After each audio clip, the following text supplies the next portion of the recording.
उत्तर प्रदेश की राजनीति में अगर पिछले कुछ वर्षों का सबसे चर्चित चेहरा पूछा जाए तो उसमें मुख्यमंत्री योगी आदित्यनाथ का नाम सबसे ऊपर आता है। 5 जून को उनका जन्मदिन है और इस मौके पर उनके समर्थक उन्हें विकास पुरुष बता रहे हैं, तो विरोधी उनके कामकाज पर सवाल भी उठा रहे हैं।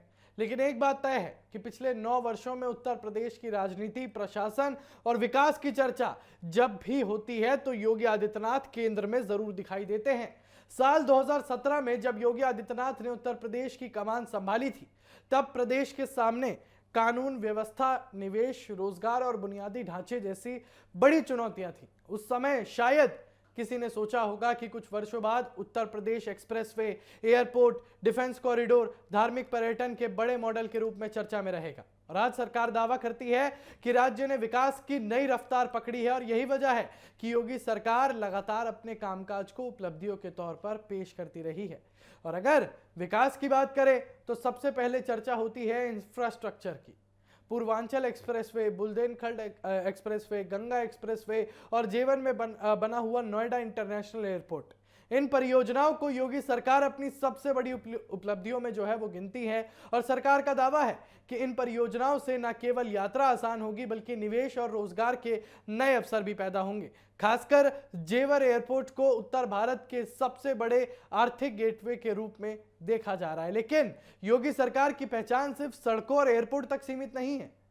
कानून व्यवस्था भी उनकी राजनीति का बड़ा आधार बनी है।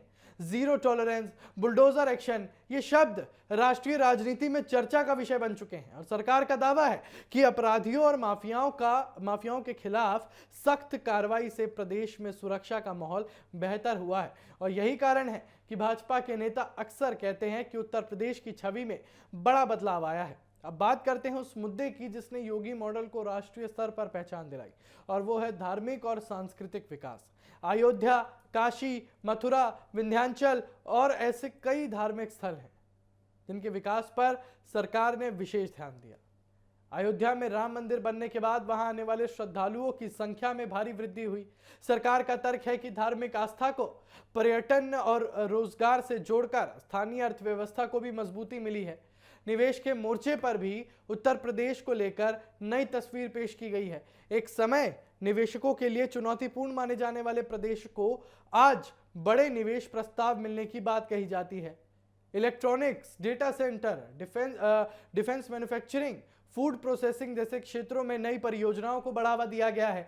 और सरकार का लक्ष्य उत्तर प्रदेश को $1 ट्रिलियन अर्थव्यवस्था की दिशा में आगे बढ़ाना बताया जा रहा है। महिलाओं की भागीदारी, स्वास्थ्य, शिक्षा के क्षेत्र में भी कई योजनाओं का उल्लेख किया जाता है। मेडिकल कॉलेजों का विस्तार, नए विश्वविद्यालय, कौशल विकास कार्यक्रम, प्रशासनिक पदों पर महिलाओं की बढ़ती भागीदारी को सरकार अपनी उपलब्धियों में पेश करती है। इसके साथ ही आयुष्मान भारत जैसी योजनाओं के जरिए स्वास्थ्य सेवाओं को मजबूत करने की बात भी यहां पर कही जाती है। हालांकि राजनीति में सिर्फ उपलब्धियां नहीं होती, सवाल भी होते हैं।